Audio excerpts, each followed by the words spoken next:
Welcome to episode 177 of Star Wars and Scotch. It's Tim, it's Kevin, we're here. We're going to talk about episode 6 of The Acolyte and some interesting Star Wars news that has come out this week. But first, Really? Tim, how you doing? Doing all right, Kevin. Not bad.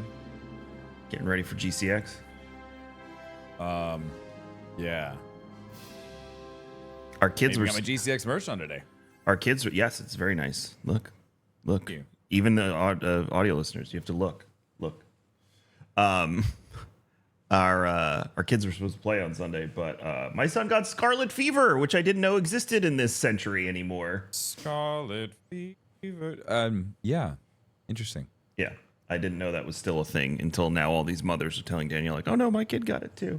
Apparently, it comes in tandem with strep throat, and he never had a shred of symptoms. He just got a rash, so we took him to the doctor, and the doctor's like, "Yep." So. Well, that's what you get for licking doorknobs. Apparently, I'm going to tell him to stop doing that. Stop doing that. Anywho, he's better now and not contagious. That's by good. the way. Yeah, crazy. Thanks for not giving my kid scarlet fever. You're welcome. You're welcome. I would have liked to come over and hang out, but I didn't want to Scarlet give. fever used to like kill people? Oh yeah, it kills. Danielle was saying it kills one of the characters in Little Women. Yeah, I could have sworn it was like in a book or something that someone died of scarlet fever. Kills one of the characters in Little Women. So, scarlet fever. Anyway, Wow. but you know what's not scarlet? No, that's a terrible segue. I'm not That's going to a do that. terrible transition to King's Coast. Wow. You know what's not scarlet fever? GCX. Oh, jeez. As you know now, we have moved the event to Universal Studios of no choice of our own, but we do what we must. But I think it's a good. better deal, to be honest. Like, that's pretty sick. Look, the end-to-end enjoyment of the event is much more robust, in my opinion. Then that means when your plane touches down to when you leave, you get a better experience. So I think this will be more fun. I think there's more things to do. I mean, you're in a theme park or in the theme park resort. So do you have to go to the theme park? No. But if you can, I would. You can. And if not, there's a ton of other stuff to do. There's City Walk. There's tons of bars and restaurants. The hotels. One of the hotels on our block is a bowling alley. I mean, come on. That's cool. Yeah. So, and a lazy river. Oh, I got a TikTok from someone that did the lazy river. So, yeah. So, Looks like fun. GCXevent.com. Come meet your favorite creators. We'll have a ton of artists. Okay. Got some cool stuff for a main stage this year, which will be announced. One of the things is getting announced next week. And it's going to be, GCXevent.com. It's going to be a good time. Leak it. I could do that. Come on. That one's contractual. Leak something. You know, it's one of the only companies we have a contract with this year. You know who it is. Pornhub. That one. Speaking of not scarlet fever, KingsCoastCoffee.com. Make sure you grab your King's Coast. I'm drinking it. I don't have a King's Coast mug this morning because mine is dirty because I used it yesterday when I was running around doing errands. I usually drink out of this mug. It's my favorite mug. Do you believe in magic? It's all like just fun Disney stuff. I love the theme of It's this very mug. cool. It's a vibe. It's a vibe. It's a good mug. So, anyways, I got Aztec in my cup today. Mix it up a little bit, Kevin. Not espresso. Interesting. Not an Americano. This is Roaster's Choice that I'm enjoying. I didn't even look at what the notes were, but I trust Wade. So kingscoastcoffee.com. Get yours today. I'm trying to think if there's a musical. Oh yeah, that thing that Wayne sourced is coming. So make sure you pay attention to your mailing list the next couple weeks. That thing he sent I think it was last week or the week before.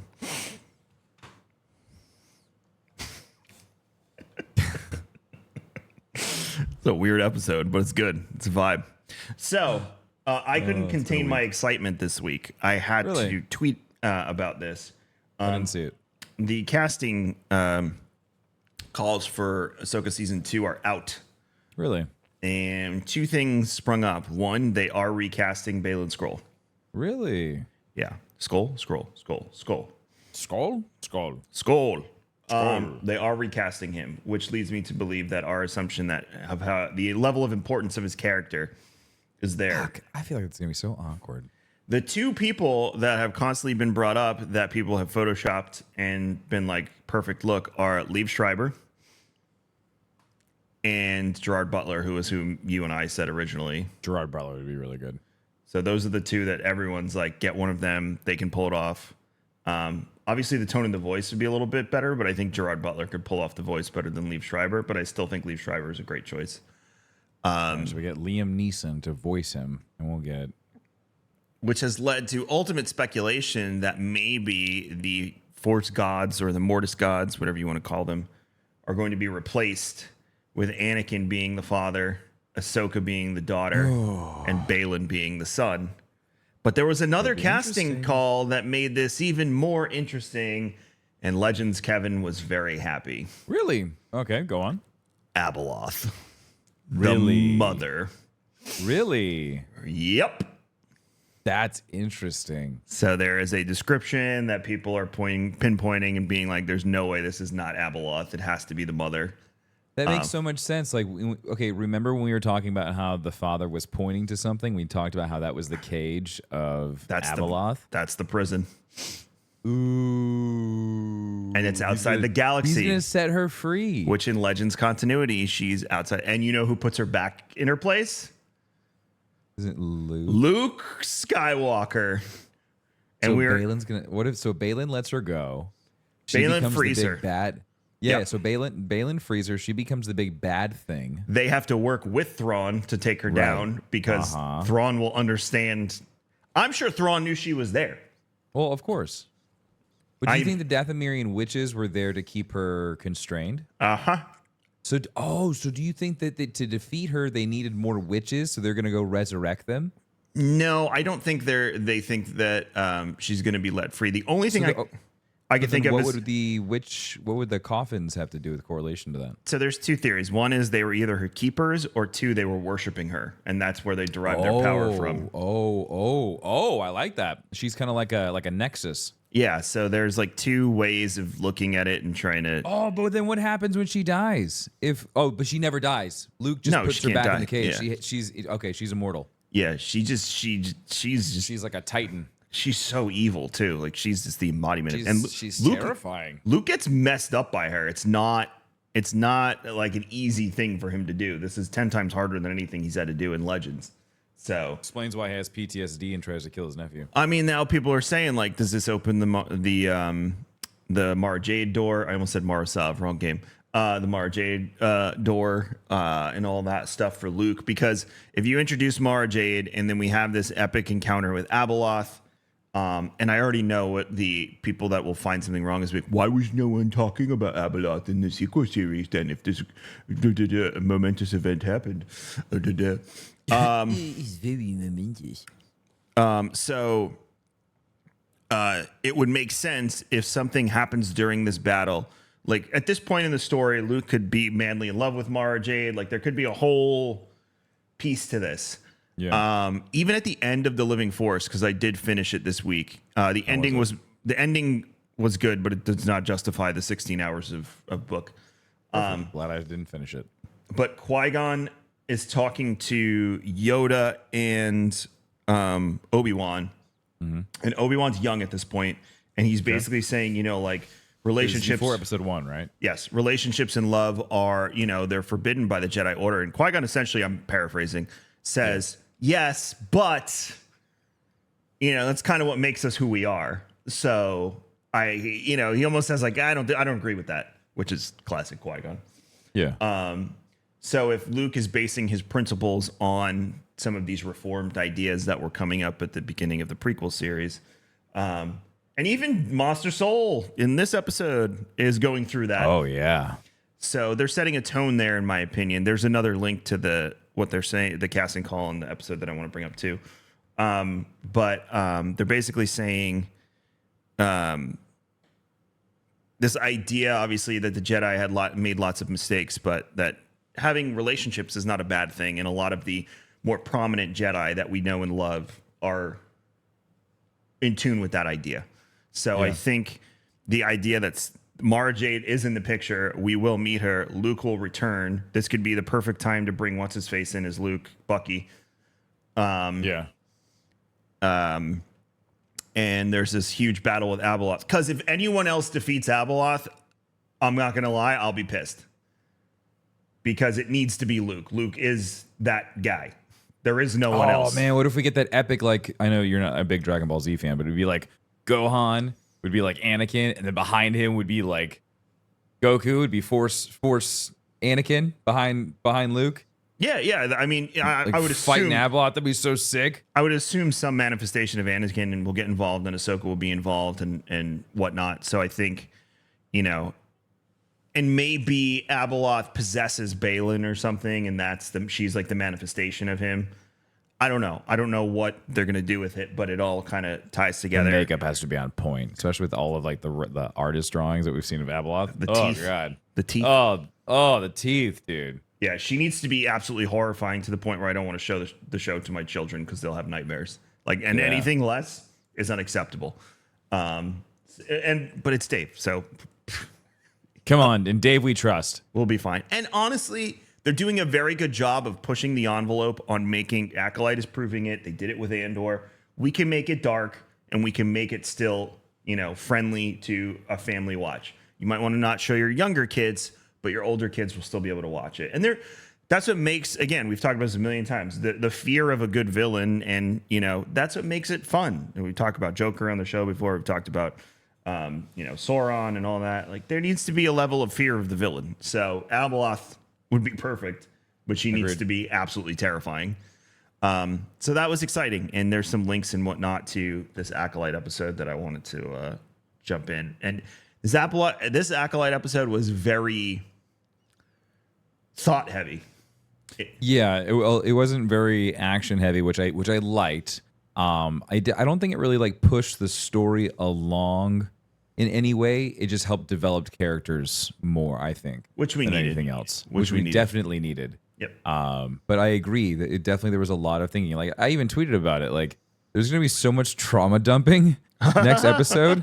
It's gonna be ridiculous. Like Soul is sitting on a lot, and he even says, he's like, I've waited 16 years to say this to you. And he thought that May was dead. Yep. So for him to like have all of these words that he's thought about saying to her for 16 years, knowing that he would never say that to her, so he knew that he would take this to the grave. Yep. And now he's like, okay, I actually get to say this to you. Like, holy shit, that's gonna be intense. At least I would assume it's gonna be intense. No, I'm inclined to agree with you. And then even on the other side with Osha and the stranger, that was also very thought provoking. That was also very like it was on the flip side of the same coin. We're seeing it from the Jedi's perspective, and then we're also seeing it from this Sith perspective, which I really like hearing things from the Sith perspective because we don't really get to hear it that often. So, do you think Master Soul knew it was May the whole time? Because I do. I think he was. Yes, most definitely. I think he was kind of playing it. I think he wanted to see what he could get out of her. Yeah, and testing her. Just kind of see where she was at. I think he knew she had the kunai in her hand when she was walking up behind him. Oh, most definitely. I think he was very aware. Basil was cracking me up the whole episode. Like he was so cute. He's so cute. Private I eye. love him.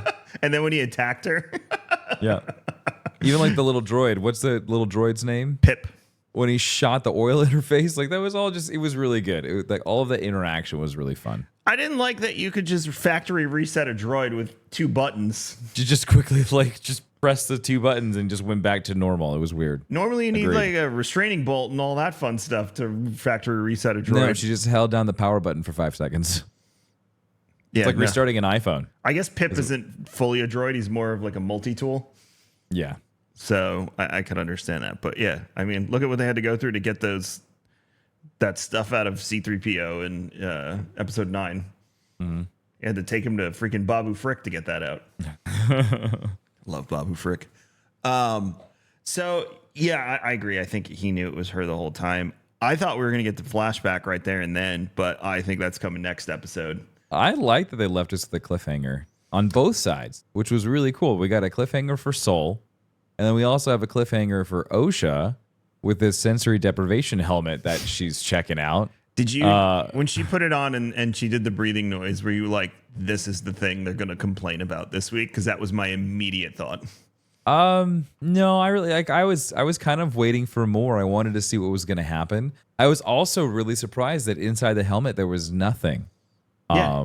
Which is wild, and it goes to show just like how powerful the stranger is. This guy's really strong. If he's able to not see anything and be as deadly and as accurate as he is, this dude's he's strong as shit. And a lot of people have said that he's a powerful Jedi that it's fallen. He said he's been around for a long time. So what does that mean? Who is this guy? So one of two things. Number one, he's either lying, which would fall right into place, Which could be true. or he's Vernestra's former pupil. Those That would marks. be very interesting. Someone in my Discord pointed out those marks It looks like on a whip his mark. back. It looks like a whip mark. Looks like a whip mark. Oh, that would be so good. And her fear was not what happened. Her fear was, oh my God. He's like, it's him. Yeah, like only one person I know that could have done this. That was the look in her eyes. Which kudos to her on the acting, because I was like this. I was like, oh, I see that look on your face. Ooh, that's definitely a whip mark. Yeah. So The master that threw me away. Honestly, she's a bitch, so I could see that. which sucks because she's not a bitch in the comics. She's like She's a bitch in the show, though. she's older in the show. In the comics, she's still like She's jaded. She's seen shit. she becomes a knight in the comics. Yeah, so that's what's floating around, at least in my Discord, was that, and I thought it immediately. I was like, I think those two know each other. That's a really good thought. I like that. The one part that made me laugh when he was like, if you want to get to the ship before sundown, you start swimming. I'm like, Start swimming now. the break is like right over there in the landmark. Yeah. It looks like it's like a hop, skip, and a jump away there, I looked bud. at that multiple times. I was like, why is that going to take her all day to swim? I will say the tide was coming in, though. Yeah, but still, it wasn't that far. Yeah, but you'd be swimming against the tide, so maybe that's what he was talking about. Because he did say wait, or you could wait for the tide to go out. So She quickly was just like, no, I'm good. well, she's curious, and he knows she's curious. course. This is It's not like and she really has a true allegiance to the Jedi Order. She just pretends that she does. this is where Manny Jacinto is really doing a phenomenal. And again, we talked about it last week with Leslie Headland's obsession with Kreia. This is how Kreia talks to you in Coder 2. Oh, really? There's nothing aggressive, and they're not lies. They're half truths. Just twisted. Yep, that's how Sith talk. They don't necessarily. They will lie. I'm not saying they won't look at Palpatine. Sure, but they just twist their words. But the good Sith don't have to lie. They'll just give you enough of the information, just not all of it.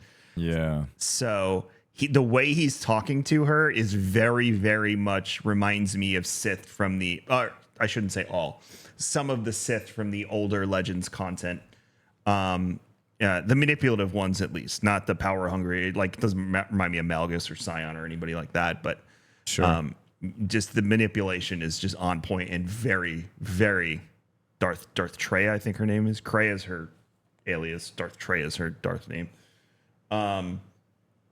So, which has caused a lot of speculation too now with people. So we've been back and forth on what he is, right? And he said, you might call me a Sith. He keeps saying I'm not allowed to exist, all this stuff.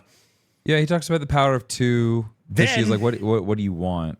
Leslie Headland tweeted or was quoted in an interview, and she said there are two Sith in this show. She did not say the stranger is a Sith. She said there are two Sith in this show. Oh, no. So what if he's not a Sith and we're getting played right now?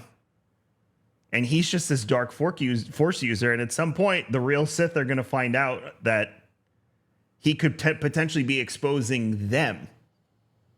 I don't know. Because here's why. Because now the Jedi know. Do you think he's the Acolyte? No, I don't think he is. I think, and again, I'm still okay with my theory from last week, but I want to make sure that we're like exploring different ones.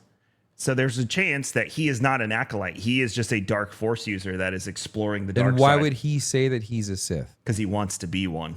Okay, so where is that coming from? Do you remember when we first heard the name of the show? We didn't really know the concept, and we were like, "What if it's about a fallen Jedi that goes around the galaxy, like finding dark artifacts and things like holocrons?" Which is what they said. They said a Jedi that has fallen. So it's not May, it's not Osha. It might be him, and maybe he did visit Korriban. Maybe he did find like Darth Bane holocrons. Maybe he did do that. But the real Sith are gonna be like, "Dude, you're about to get the Jedi on our ass hunting for us." And maybe they're the ones who come and take care of the problem.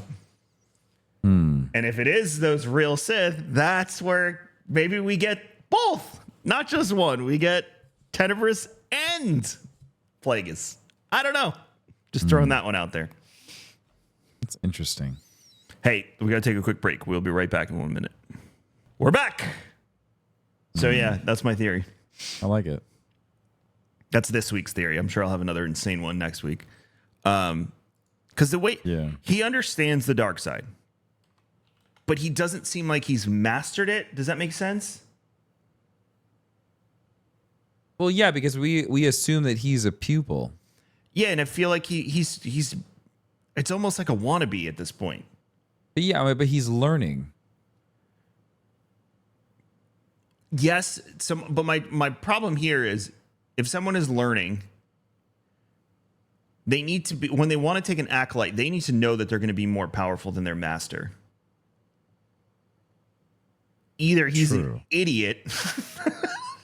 Could be. I don't think so. He seems very smart. Or maybe you're right. He is potentially, maybe he is the acolyte. Maybe you're right. Maybe Tenebrous and Plagueis still exist and he's the acolyte, but he doesn't fully understand the thing, so he wants his own pupil. That's how I see it. Maybe he's the acolyte. But I still don't know what does this have to do with Osha and May and the witches?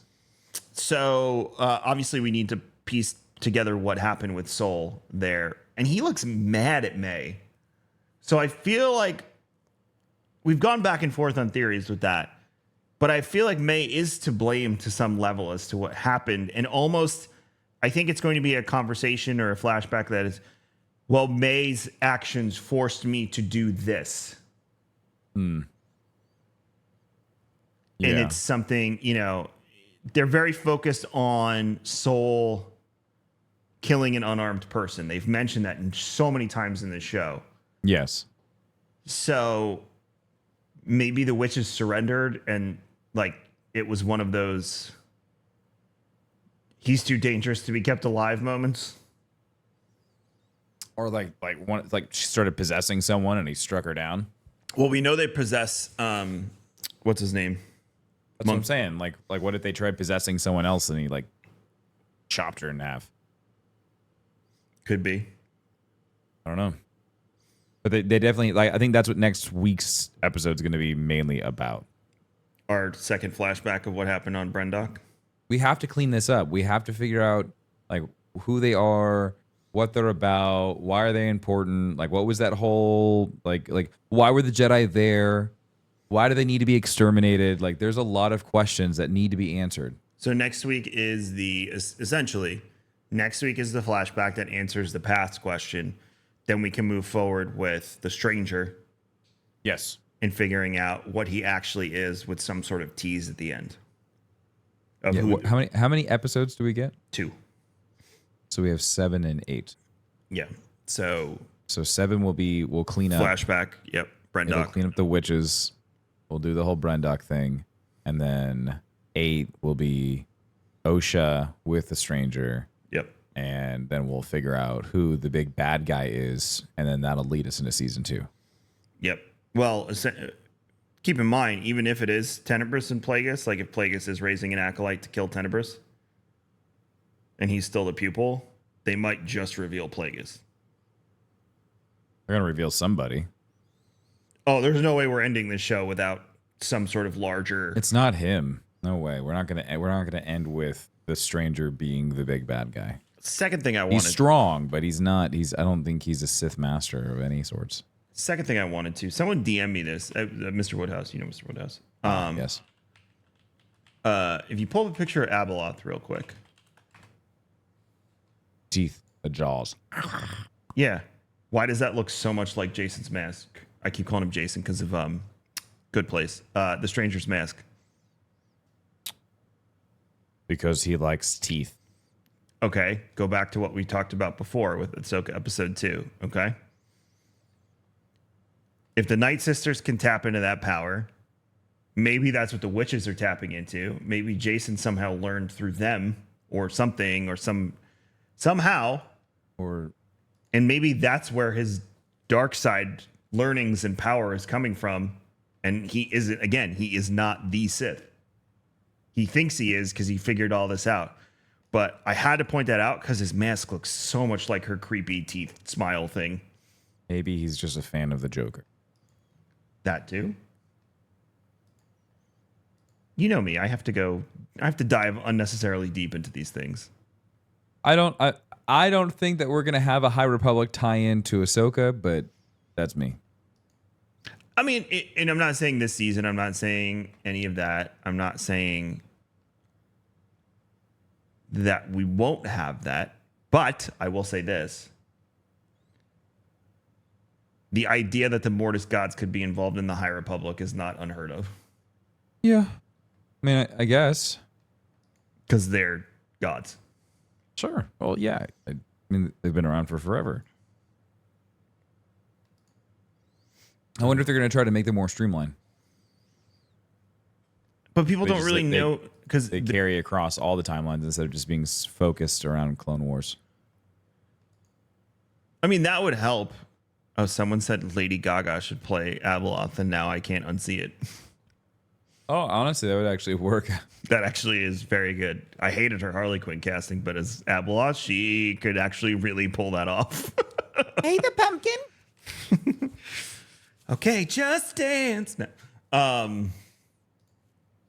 Yeah. I don't know. I wanted to point that out. I thought it was interesting that his mask is shaped that way. It is a thought. Also, did you think that the island was Octo? Yes. Okay. I don't. The only thing I could see it linking to, and I'm not a fan of this, I'm just saying it out loud, is that dark side nexus that is on Octo that Rey found. That's what I thought was going to happen. When they said that it was an unknown planet, I was really bummed because I thought it was going to be Octo, and I was going to be like, oh shit, we're going to go down into the crystal cave where what Rey found. Still could. I don't think that's going to happen. I think they would have said that they were on Octo. It could happen. I don't want it to, and I don't think it will, but it could. That's where my mind went. But hey. Is it going to ruin everything for me? No, but it, No. you know, it would make sense that there's dark side nexuses all over the universe. Yeah, he doesn't have to know that that's where the first Jedi Temple was. But if they find the dark side nexus, the first Jedi Temple is not far away. Assuming he's explored the islands, I should say. So, or it could just be another planet with islands, which is completely normal. The main Jedi Temple on Coruscant's built on top of a dark side nexus. It is. It is. And then we know of the one on Dagobah as well. So they're all over. It's just, do you want that tie-in? And would it mean much? No. It would just be establishing that someone else had been to that dark side nexus in canon lore. That's it. Yeah. Nothing major. It's not going to be like this dark Rey tie. Like, don't get too excited. At minimum, that's all it is. At maximum, I should say. What else in the episode? The little new poor guest. Oh, they were so cute. The little elephant birds. Yes, they were so cute. That's the other thing. Against Octo, there's no porgs.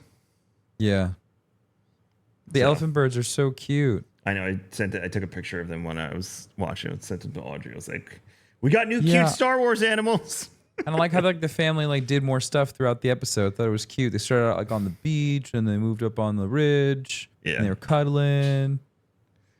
It was cute. Was that supposed to be like, see, the stranger's not that bad?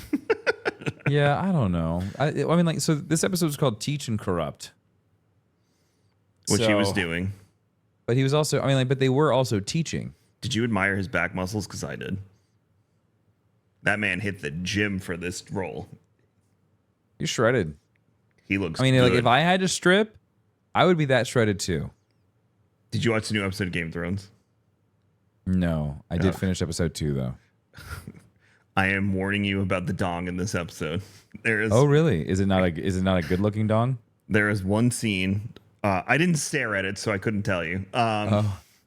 There is one scene where there's just a massive amount of dong, and you saying like, if I was going to be naked, I'd have to get ripped, and I was like, someone had to do that, and it's one of the main characters. So enjoy. Nice. Also, I want when you finish it and get to the end, please text me because I have about 17 memes I have to send you. Okay. I got them all saved on my phone.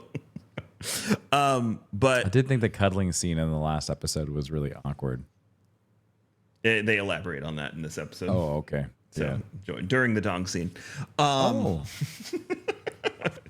With Acolyte though, with I keep going to call him Jason because of Good Place. Please, someone say you're doing the same thing. With the stranger, he's doing the manipulation's so interesting because he's like, I'm just gonna get my clothes. You know, my favorite. Oh my God! When he said if you're not gonna join me, Yeah, I'm surprised he even said that. I was like, wow, we're kind of tiptoeing, aren't we? I mean, we had a woman post coitus in her underwear in I Andor. know, but still, I was really surprised. We're really pushing the boundary. The I loved when he said, so a few hours ago you could have killed me, but now that I'm unarmed, you can't. Don't you find that, you know? I was like, oh, Sith logic. And then you're like, God damn it, he's right. Mm-hmm. Yeah. I like him. I mean, I love a good bad guy. But now I'm questioning, and maybe it's just the Sith magic working on me too. Now I'm sitting there questioning it. Like, because we love a good bad guy. But and the good bad guys always tie in truths. But I'm questioning it. I'm like, is he the bad guy? Is he really the bad guy? Like, that's what I keep saying to myself when he's talking. You know he's the bad guy. He's killed a bunch of people. You know he's classified as a bad guy. In like the storytelling. Palpatine is a bad guy. Through and through. No questions asked. Dooku, especially when Tales of the Jedi came out, you have reservations to sit there and call him a bad guy, especially after Tales of the Jedi. Maul, yes, bad guy. Then Clone Wars happens, and then you start going, You're like, oh, he's not wrong. Vader, yes.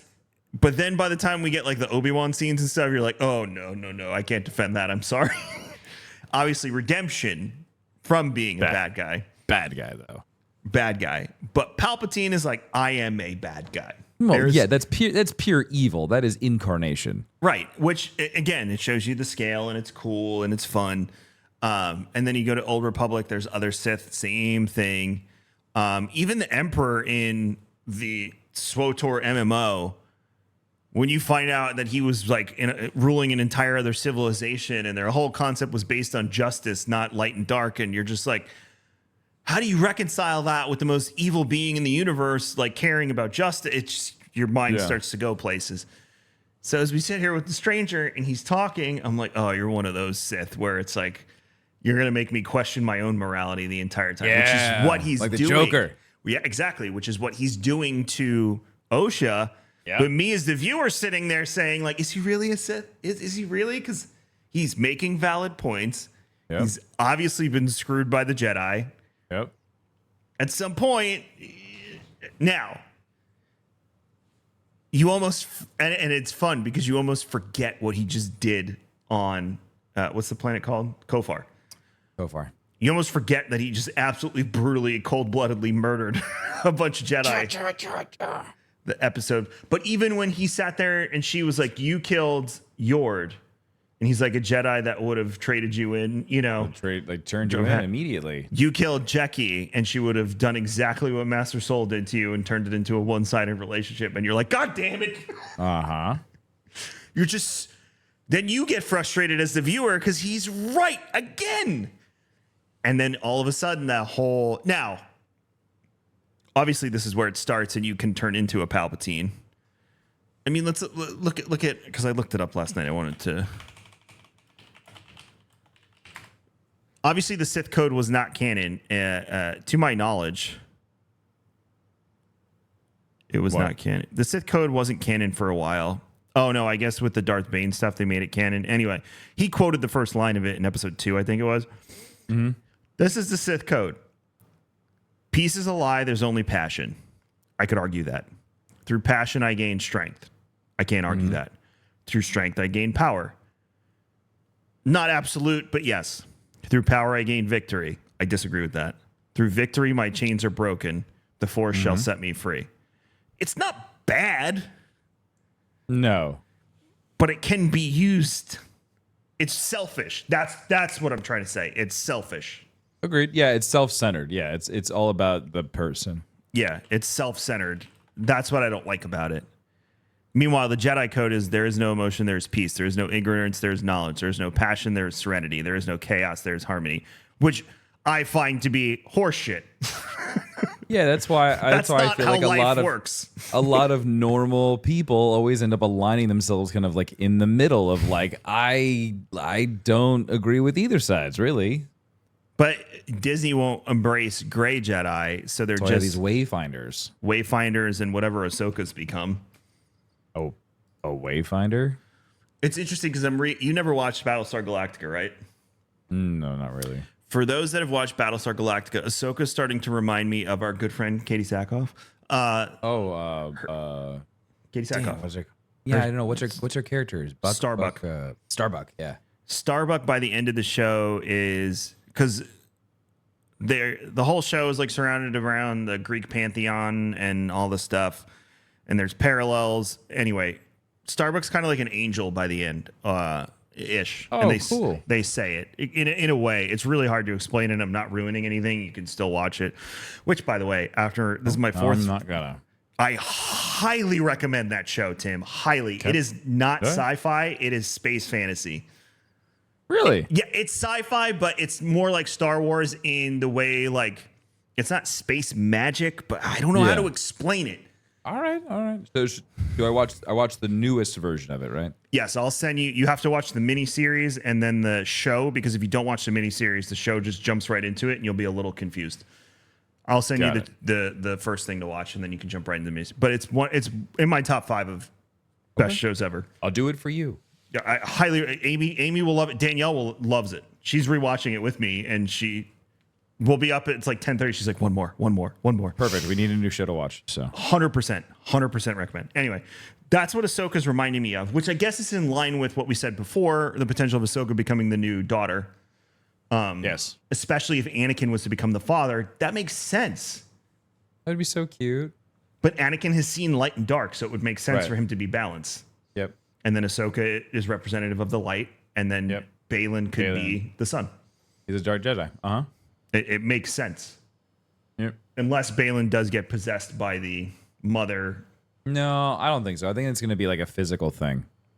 Like she's just free and ready to like she's actually in that cage. Like she's down there. You think that Purgle have anything to do with or sensing her? Like that's why it's the end of their journey, maybe? I don't know. Because that's the end of their migration, and then they turn back around. Yeah, well, no, they die there. They can. It is a Purgle graveyard, but they also turn around when they get there. I guess maybe it's like they bring them to die there, and then they leave again because they move as a herd. Guess so. Yeah. I don't know. Maybe that's why it's the end, because she's there. I don't know. What's the prison she's in Legends? I thought she was in a planet. Like she was inside a planet. I thought it was like a void or something. Where is Abaloth trapped? Abaloth is trapped in the Maw by technological artifacts called Centerpoint Station and Sinkhole Station, which were created by the son and the daughter with the help of the Killiks. They're an insect race. However, Abaloth has been able to escape from her prison whenever the flow of time changes and the current of the Force is altered. Oh no! Each time she escapes, the son and the daughter return to the Killiks to defeat her and lock her back in. The daughter's gone. Oh no! Ahsoka would have to become the daughter, Tim. It's the only way to put her back in the Maw. Yeah. That's cool. I'm gonna wrap it. I haven't read this freaking article or read that story. Ooh, that's so good, Kevin. I love where this is going. Yeah, I mean, Ahsoka's gonna get wild. you lose Jason Solo and all that fun stuff, and Ben Solo. Well, I mean, it's a different Ben Solo. It's not the Ben Solo we know. Aboard the Millennium Falcon with your father on Solo. When the father discovered her crime, he departed the planet with his children and left Abaloth stranded. The son and the daughter enlisted the help of the Killiks to create mass. Yeah, we just read that. That'd be fun to bring the Killiks in. They're in some of the older games. They're just like an intelligent insectoid race. Nice. I love big bugs. They look like praying mantises. Oh, sick. Are they deadly? The dude in Bad Batch was a Killik. The one that they did the bounty hunt for with what's her face? Oh, yeah. He's a Killik. So we've seen them. Okay, cool. Yeah, he's a Killik. Neat. Well, then there it is right there. Yep. So, that'd be. Hey, Kevin. Oh, I can see. Oh, Kevin, your desk is rising. Oh boy, I love a good Legends tie-in there. You've had a few today. Yeah, I mean, again, Acolyte's getting interesting. They're really starting to bring more interesting things. I love that he confirmed the cortosis too. Yeah, that was good. I think you called it last week. Yeah, they confirmed I had to Google it because I was like, "What's that metal that reflects energy?" So I had to look it up, but I found But it seems like it changed a little bit because he talked about how it only allows a connection to the Force. So everything else gets blocked out, but he can connect directly to the Force. So that's how he was able to like reach out and like touch other things because he was connected with it. Yeah, whatever. Still does what it's supposed All to right. do. I know. Well, you remember how we were talking about how you said it didn't allow anything in or out, so that they were going to have to change it a little bit. So there's your change. He also said he can't read minds. He admitted that to her. He said that that's not like he doesn't have that ability to. Right. So that, Which is interesting because you would feel like a well-trained Force user could do that, right? he's just smart. He gets it because if he was a Jedi in reality, he knows how they think and what they're teaching them. And now he's going to try and unteach. Because even the way he said to her, he's like, when she was like, well, if you don't use the Force, you use it or lose it, essentially. And he was like, you think that's how it works? Yeah, which I thought was so interesting. How like they can like they were being taught that you have to constantly exercise it, or if you don't, it goes away. I mean, like any tool, you can lose you'll lose your edge, your mastery. but you'll never. it. But you'll like it's just like riding a bike. But like he's saying that like he made it seem like their way of teaching was that you always have to be doing something with it, or if you don't, you'll lose it. Yeah. And so I'm curious as to like, what's his way? We'll see. Yeah. All right. So next week, we're saying flashback episode to Do we know the title of next week? Can look it up. I think they're out. Acolyte episode titles. I almost typed titties. Nope, not titties. Titles. I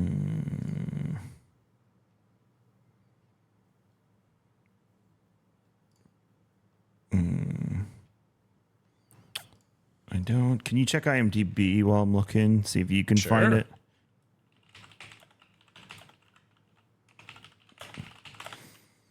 Might be on IMDb. Let's see. Episodes. Nope. Episodes 7 and 8 are just unlisted. We have Lost and Found, Revenge and Justice, Destiny, Day, Night, Teach, Corrupt. I like the Lost and Found, Revenge and Justice, Teach and Corrupt, like those broken up whenever it involves the two sisters. That's cool. Okay. I'm looking up the Easter egg references since you said it wasn't there. Another interesting thing about the planet that I missed too. You ready? Yeah, go for it. So they do mention it potentially being Octo, but more interestingly, they say it could be Baldemnik from Legends. Baldemnik is particularly notable as the site where Darth Plagueis killed his master in Legends, while also holding stores of rare cortosis ore, the very same metal used to forge, which they focused on in the wall. Oh, you're right. So it's probably Baldemnik, not Octo. Emergency code 0 is a critical distress signal used for requesting immediate assistance within the Jedi Order.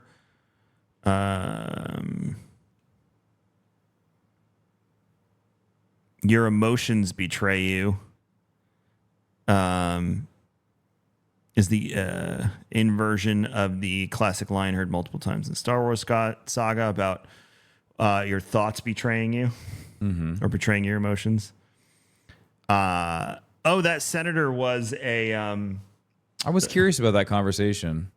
whatchamacallit. He was from Legends, Selketh, which is a species we don't see too much, but there've been Selketh in the show a few times now. Did you get what they were talking about? It was revealed that multiple senators were requesting to conduct an external review of the Jedi Order. However, it's also mentioned that it's simply an act of, quote, senators grasping for power, end quote. As such, this is seemingly some key foreshadowing that the corruption and hidden agenda of the Republic Senate have already begun 100 years before the events of the Phantom Menace. Kamir's past, he was once a Jedi. Basil... He's so the guy cute. who plays Basil was the operator for R2-D2 in The Rise of Skywalker, too. Oh, that's so cool. I love that. They're saying he's just a walking Easter egg. That's cool. Resetting Pip. Oh, the red lights. They're saying mirrored 3PO's reset in Rise of Skywalker. Osha's costume does look a lot like Rey's. I did notice that, what she's wearing. Yeah, it does. The Outer Rim being the expansion region. When they're going out there, the Jedi are setting to leave. When it's questioned whether it's a good idea for Vernestra Rwoh to join the investigation on Kofar, the Outer Rim, and, quote, uncharted environments are mentioned as such as likely a tie to the expansion region, which is what the Outer Rim was largely referred to during the High Republic era. Were you kind of let down with the whole lightsaber whip scene? I don't think that's the last time we'll see it. Yeah, okay. Just a little taste. Yeah, and it seems to be just a modification. She can still use her lightsaber as a lightsaber. Yeah, I want to know the physics behind that. Oh, come on. We're going to talk about physics in Space Magic World again? Yep, I want to know how the containment field works. It's the Force. There, I answered it for you. That's not how the Force works. Massive Vernestra's issues with hyperspace. This is a reference to the visions Vernestra would receive during hyperspace in the books and the High Republic novels and comics. Yeah. Yep. I like that. Which is why she says, I don't get sick. I get, what'd you say? I'm uncomfortable or something? Yeah, something like that, yeah. The new Jedi shuttle looks like an early version of Ahsoka's T6, the one they fly to.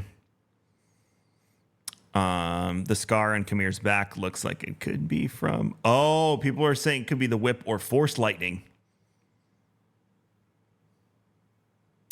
Oh, no, because he did say it was from his master, and he said he was a Jedi.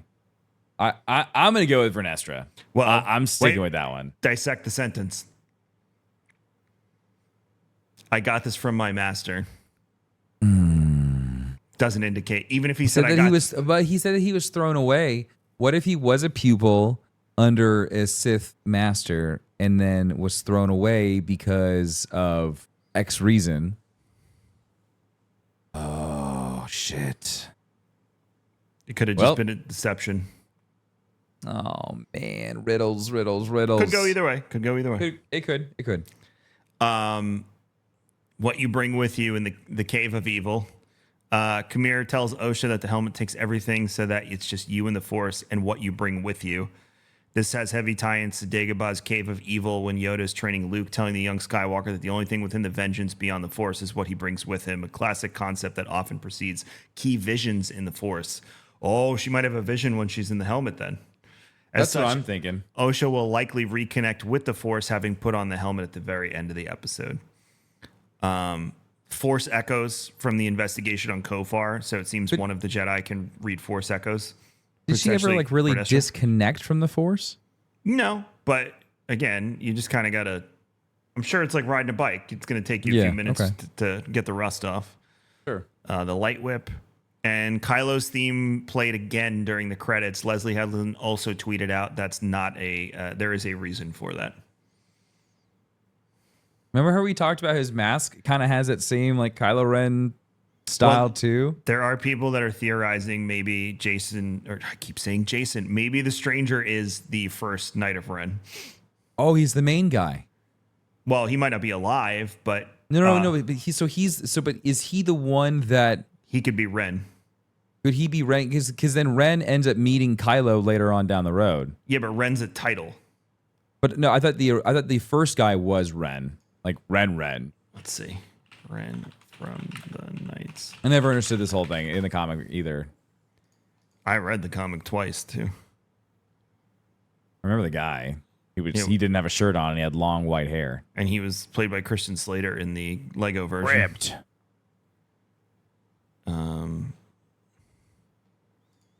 I mean, again, it could be a title. Like Ren could be a title. It could, yeah. Ren, hold on. Ren was an old name that stood for the leader of the Knights of Ren. Okay. So By the Imperial era, the Knights of Ren were led by Ren, a human male. He would have to live a long time, too, for that to happen. Right. Well over 150 years or so, 200. So essentially, Ren can be a title. It's open to interpretation a bit. That would be cool if that's how we're kind of starting off the Knights of Ren. The only Ren we know of is the guy we met with all the scarred body. Yeah. And then Kylo's technically the new leader, but he doesn't take on the title. No, because he's a leader of the Knights of Ren. He kills that guy in the comic book. Ren also rebuilds his mask to mark his reign as the supreme leader of the First. There's a lot of similarities there. Interesting. The rebuilding the mask with cortosis and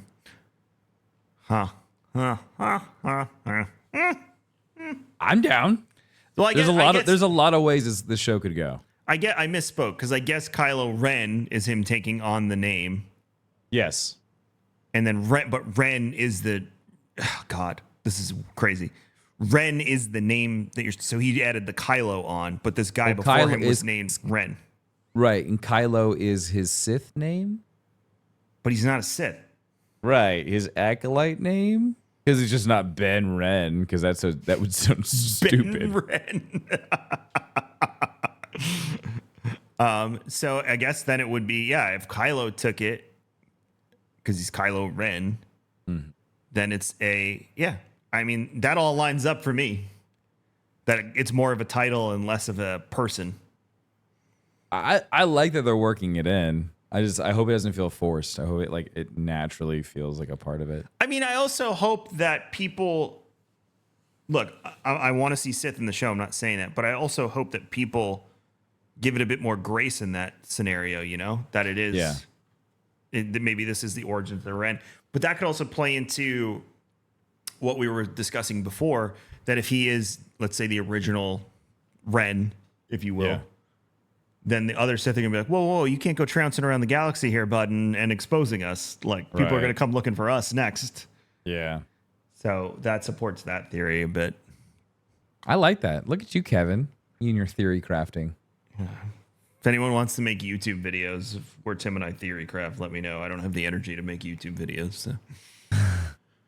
Anywho.